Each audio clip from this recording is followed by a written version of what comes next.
बिस्मिल्लाहिर्रहमानिर्रहीम। सुबह फजर का वक्त था जब मैं अपने घर से निकला, वज़ू किया और मस्जिद की छत पर जाने लगा। ये इन दिनों की बात है जब स्पीकर वगैरह का रिवाज नहीं हुआ करता था। मस्जिदें भी थोड़े थोड़े फासले पर बनाई जाती थी और ये मस्जिद भी ऐसी ही थी जो तकरीबन 40-50 घरों तक अजान देने और इन तक दीन का पैगाम पहुँचाने का जरिया बनती थी। मेरे अब्बा जान भी इसी मस्जिद से वाबस्ता थे। बहरहाल सर्दी में ऊपर आया था कि तभी मुझे खेतों की तरफ से एक लालटेन दिखाई दी। वो हिल रही थी। थोड़ी करीब आई तो मालूम हुआ एक औरत भागी हुई आ रही है। लोगों का इमाम होने के नाते मैं लोगों की मोहब्बत भी दिल में रखता था, इसलिए अजान देने से रुक गया था कि कहीं वो औरत मदद की तलब ना कर रही हो और मैं अजान देने में मसरूफ़ हूँ। मगर फिर देखा वो औरत मस्जिद की तरफ आ रही थी। आते आते उसकी रफ्तार कम हो गई थी। फिर मैंने सोचा कि ज़्यादा ज़रूरी बात नहीं होगी। मैं दोबारा अजान देने लगा क्योंकि औरत तकरीबन अब रुक चुकी थी। मैं समझा कि शायद अब किसी खुफिया काम के लिए जा रही है। लोगों की बुराइयों से पर्दा उठाना मेरा काम नहीं था। चुप हो गया, अजान देने लगा। फिर 2 कलिमात ही बोले थे कि नीचे से एक पत्थर पूरे ज़ोर से मारा गया। वो मुझ तक पहुंचा। शुक्र है कि मैंने हाथ की ढाल बनाकर उस पत्थर को अपने सर पर लगने से रोक लिया और मुझे बड़ा गुस्सा आया था कि ये हरकत क्या है, ये किसी औरत ने की है। मैंने नीचे उतर कर देखा, नीचे वही औरत खड़ी थी जो लालटेन लेकर भागी हुई आ रही थी। मुझे गुस्सा आया। मैंने दोबारा अजान देने की कोशिश की तो उसने वही हरकत की। तब मैं सीढ़ियाँ उतरता हुआ नीचे आ गया। मस्जिद का दरवाज़ा खोला तो देखा सामने एक तकरीबन बूढ़ी उम्र खातून खड़ी थी। उसके चेहरे का रंग गोरा था। उसने सुर्ख रंग का दुपट्टा ओढ़ रखा था। इस वक्त ये देखकर मैं घबरा गया। सच पूछें तो मुझे ये गुमान हुआ कि कहीं वो बला ना हो।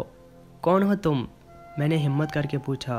खुदा के वास्ते अजान देना बंद करो, इस अजान की वजह से मुझे बहुत तकलीफ होती है। तुम क्या हिंदू या ईसाई हो या गैर मुस्लिम हो? अगर तुम मुसलमान हो तो तुम्हें इस अजान से कोई तकलीफ नहीं होनी चाहिए। मेरी बात पर वो कानों को हाथ लगाने लगी। अल्लाह मुझे ईमान की दौलत दे। मैं मुसलमान हूँ मगर खुदा के लिए ये अजान देना बंद करो। आखिर क्यों? मैं तुमसे पूछ कर अजान दूंगा। मोहल्ले में तुम्हारे अलावा और भी तो लोग हैं। यह कहकर मैंने मस्जिद का दरवाज़ा बंद करना चाहा। दरवाजे की चौखट पर उसने हाथ रख लिया। इसी तरह लोगों की ईमान की आजमाइश करो, देखो कि बग़ैर अजान के कौन आता है। अजान के बगैर भी तो तुम लोगों को बुला सकते हो। लोगों से कहो कि वो आकर नमाज अदा करें, लेकिन खुदा का वास्ता है अजान मत दो। अच्छा ठीक है, तुम यहाँ से चले जाओ, तुम जैसा कहोगी मैं वैसा ही करूँगा। मैंने न जाने क्यों ऐसा कह दिया। मैं तो मस्जिद का इमाम था, मुझे ऐसा नहीं करना चाहिए था। चुनांचे मैं दोबारा मस्जिद की छत पर गया और मैंने लोगों को नमाज पढ़ने की दावत दी। इसके बाद मैं वापस अपने हुजरे में आ गया। उन लोगों के आने का इंतज़ार कर रहा था, पर मुझे अभी तक इस औरत की मजबूरी की समझ नहीं आई थी। थोड़ी देर तक लोग आए और ये सवाल करने लगे कि मैंने आज फजर की अजान क्यों नहीं दी। बाद लोग तो ये कह रहे थे कि उन्होंने नफली रोज़ा रखना था और मेरा ऐसा करने की वजह से वो इस शहादत से महरूम हो गए। मैंने कहा आइंदा ऐसा नहीं करूँगा। किसी ज़ाती मजबूरी की वजह से मैं अजान नहीं दे पाया। उन लोगों ने मेरी बात समझ ली और चले गए। फिर अगली सुबह उठते ही दोबारा अजान देने के लिए गया तो जैसे ही अजान के 2-3 कलिमात बोले, वो औरत मुझे फिर से भागती हुई नजर आई। इस बार मुझे बहुत गुस्सा आया, पर मैंने अजान जारी रखी। वो मस्जिद के करीब आकर खड़ी हो गई, बुरी तरह तड़पने लगी। उसकी चीखों की आवाज़ मुझे ऊपर तक सुनाई दे रही थी। मुझे मुकम्मल यकीन हो गया था कि वो कोई बला है जो मुझे अजान देने से रोकना चाहती है, पर मैंने अजान जारी रखी। आज तो मैं इसके पत्रों से पहले ही वाकिफ़ था, तो मैंने एक डाल मस्जिद की छत पर जहाँ मैं अजान देता था वहाँ लगा ली थी। इसके पत्थर भी अब मुझ तक नहीं पहुँच सकते थे। मैंने सोचा ये वाकई कोई इंसान है या कोई दूसरी मखलूक है। अगर इंसान है तो फिर दिन के वक्त भी इसको ऐसा करना चाहिए, पर वो ऐसा नहीं करती थी। सिर्फ और सिर्फ दरवाजे पर खड़े होकर मुझ पर पत्थर बरसाती थी। इन दिनों नए नए स्पीकर आए थे। मैंने सोचा चंद बंदों से चंदा इकट्ठा करके स्पीकर का इंतज़ाम करूं ताकि सख्त सर्दी में ऊपर ना जाऊं और नीचे से ही अजान दे दिया करूं। लेकिन सबसे पहले मुझे इस औरत की समझ नहीं आ रही थी। वो औरत मुझसे कहने लगी, देखो बरखुरदार, मैं तुम्हें बार बार बताने की पाबंद नहीं हूँ। अब अगर तुमने अजान देना बंद नहीं की तो अच्छा नहीं होगा। मैं तेरा वो हशर करूँगी कि याद रखोगे। ये कहकर वो औरत वहाँ से चली गई, पर मेरा दिमाग घूम गया था। वो मुझे कोई नुकसान पहुँचाने की कोशिश भी कर सकती थी। मैंने उसके घर का पता पूछा नहीं था, पर वो जिस तरफ जा रही थी वहाँ गिने चुने घर ही थे। मैंने सोच लिया कि सुबह होते ही मैं इसकी तरफ ज़रूर जाऊँगा और पूछूँगा कि आखिर वो मुझसे क्या चाहती है। وہ ایسی باتیں کیوں کرتے ہیں؟ اگلے دن ظہر کی نماز پڑھنے کے بعد میں نے اس عورت کے گھر کا رخ کیا، جا کر دروازے پر دستک دی۔ مجھے نہ جانے کیسے معلوم تھا کہ وہ یہیں رہتی ہوگی، کئی بار اس کو اس طرف آتے جاتے دیکھ چکا تھا۔ وہ مسجد کے انتہائی قریب ہی رہتی تھی، پر علاقہ تھوڑا ویران تھا، ایسا کہ جس کی طرف لوگ آتے جاتے نہیں تھے۔ میں نے دروازہ بجایا تو جس نے دروازہ کھولا اس نے میرے تو ہوش ہی اڑا دیے۔ وہ واقعی ایک بہت ہی حسین عورت تھی، ایسی کہ میں نے زندگی میں اس سے زیادہ حسین آج تک نہیں دیکھی تھی، اور یہی کوئی 18 یا 19 سال کی ہوگی، اور حسن ایسا کہ دیکھنے والا تو اپنا ایمان بھی کھو بیٹھے، نفس پر قابو پانا مشکل ہو جائے۔ بہرحال میں نے فوراً نظر جھکا لی۔ آپ کے گھر میں کوئی بڑی بوڑھی عورت رہتی ہے کیا؟ بولی جی ہاں، میری اماں ہے، انہیں آپ سے بہت ہی زیادہ گلے شکوے ہیں، اور وہ خود بھی آپ سے بات کرنا چاہتی تھی۔ لڑکی کی آواز بھی اتنی ہی پیاری تھی جتنی کہ وہ خود خوبصورت تھی۔ مجھ سے کہنے لگی آپ اندر آ جائیں۔ اماں کہاں گئی ہو؟ بہرحال تم سے مسجد کا امام ملنے آیا ہے، آ کر اسے ساری بات سمجھا دو۔ لڑکی گھر کی مالکن کو بلا کر خود چلی گئی۔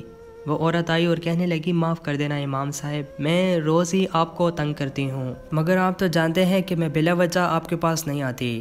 آپ کی اذان سے مجھے تکلیف ہوتی ہے، میرے گھر میں فساد برپا ہو جاتا ہے، اسی وجہ سے میں آپ کو اذان دینے سے روکتی ہوں۔ نماز جس نے پڑھنا ہوگی وہ خود ہی پاس آئے گا۔ عورت کی باتیں سننے کے بعد میں نے صرف ایک ہی سوال کیا، وہ تو ٹھیک ہے اماں، پر تم مجھے اذان دینے سے کیوں روکتی ہو کہ میں اذان نہ دوں؟ کوئی وجہ تو بتاؤ۔ آ جاؤ میں بتاتی ہوں وہ وجہ جس نے تم تک آنے پر مجبور کر دیا۔ میں جیسے ہی کمرے میں داخل ہوا میری آنکھوں میں آنسو آ گئے۔ وہی حسین پری ایک گندی سی چارپائی کے کنارے بیٹھی تھی۔ اسی چارپائی پر ایک آدمی لیٹا تھا جو بہت ہی کمزور لگ رہا تھا۔ اس کا حلیہ دیکھ کر لگتا تھا جیسے اس نے برسوں سے کھانا نہ کھایا ہو۔ اس کی ٹانگیں لکڑی کی طرح پتلی تھی۔ وہ آدمی دیکھتے ہی گالیوں کے انداز میں میری طرف ہاتھ کر کے مجھے جانے کا کہنے لگا۔ وہ بول نہیں سکتا تھا، بولتا تو اس کی زبان لڑکھڑا جاتی۔ بوڑھی عورت اور لڑکی اس کے ساتھ ہی بیٹھے ہوئے تھے۔ مجھے دیکھ کر رونے لگی۔ بوڑھی نے اپنے آنسو پہنچے اور بولی باہر آ جاؤ بیٹا، اس نے جو کیا ہے وہ بھگت رہا ہے۔ یہ کہہ کر اس نے مجھے چائے کی پیالی دی، پر میں وہاں زیادہ دیر نہیں رکنا چاہتا تھا۔ میں نے کہا میں یہاں بیٹھ نہیں سکتا، مجھے جانا ہوگا، مسجد میں کچھ ذمہ داریاں ہیں۔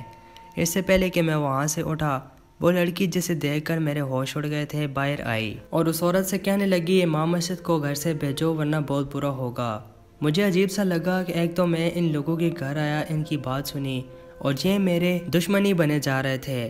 میں نے اس لڑکی کی بات سنی انسنی کر دی اور خود ہی اٹھ کر باہر آ گیا۔ واپسی پر میں نے عصر کی نماز پڑھائی اور سوچ رہا تھا کہ آخر یہ کیا ماجرا ہے، وہ خوبصورت لڑکی کون تھی، وہ بڑی عمر کی عورت کون تھی، اور یہ سب لوگ ایک ہی گھر میں کتنے مایوس کن حالات کے ساتھ کیوں رہ رہے ہیں۔ میں نے امی سے بات کرنے کا فیصلہ کیا کیونکہ وہ گاؤں کے چپے چپے سے واقف تھی۔ میں نے امی سے ساری بات کی تو امی نے کہا بیٹا وہ عورت صحیح کہتی ہے، تم کچھ دن کے لیے اذان دینا بند کر دو، وہ ماں ہے، اس کے دل کو سکون آ جائے گا تو اس کے بعد وہ تم کو کبھی تنگ نہیں کرے گی۔ مگر مجھے پتہ تو چلے کہ آخر بات کیا ہے، میں بلا وجہ تو اذان دینا بند نہیں کر سکتا۔ مجھ پر لوگوں نے بھروسہ کیا ہے، بہت بڑا فریضہ ہے، میں اللہ کو کیا جواب دوں گا۔ میری بات سن کر امی نے میرے آگے ہاتھ جوڑ دیے اور بولی خدا کے لیے بیٹا منع مت کرنا، اور تم فجر کی اذان مت دیا کرو، اس عورت کی بات مان لو، جیسا کہتی ہے ویسا ہی کرو، اللہ کے ہاں نوازے جاؤ گے۔ معاف کرنا امی، میں آپ کی بات نہیں مان سکتا۔ میں یہ کہہ کر کمرے میں آ گیا۔ تھوڑی دیر بعد دروازے پر دستک ہوئی۔ میں جانتا تھا کہ اماں مجھے منانے آئی ہوں گی۔ دروازہ کھولا تو اماں ہی تھی۔ کہنے لگی بیٹا اگر تمہیں میری بات پر یقین نہیں آتا کہ صحیح ہے یا غلط تو میں تمہیں ثابت کر کے بتاؤں گی کہ میرا سنایا ہوا فیصلہ بالکل صحیح تھا، اور اگر تو میری بات مانو گے تو زندگی میں آسانیاں ہی آسانیاں ہوگی۔ اماں اتنی لمبی بات مت کریں، مجھے سیدھا سیدھا بتائیں آخر اذان دینے سے کیوں منع کر رہی ہیں؟ کیا آپ نے مجھے اسی دن کے لیے پال پوس کر بڑا کیا تھا کہ ایک عورت کے کہنے پر اپنے فریضے کو چھوڑ دوں؟ میری بات سن کر امی مسکرا پڑی۔ نہیں بیٹا، میں ایسا کرتی ہوں کہ اسے اپنے گھر ہی بلا لیتی ہوں، وہ اپنے منہ سے تمہیں ساری کہانی سنائے گی، تب تمہیں اس پر یقین آئے گا کہ وہ بیچاری کتنی مجبور ہے۔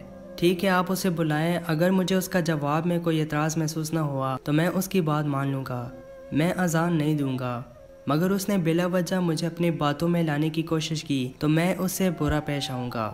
نہیں بیٹا وہ ایسا نہیں کرے گی، رشتے میں تمہاری خالہ لگتی ہے، अम्मा के मुंह से लफ्ज़ खाला सुनकर मैं हैरान रह गया। इससे पहले आपने मुझे बताया क्यों नहीं कि आपकी बहन है? अगर वो मेरी खाला है तो फिर मुझे इनसे मुख्तलिफ तरीके से बात करनी चाहिए। बस बेटा, हालात ही कुछ ऐसे थे कि पूरे ख़ानदान ने शकीला से कतई तलब कर लिया था, मगर अब वो तकलीफ़ में है, मुझे उसकी बात सुनना पड़ेगी।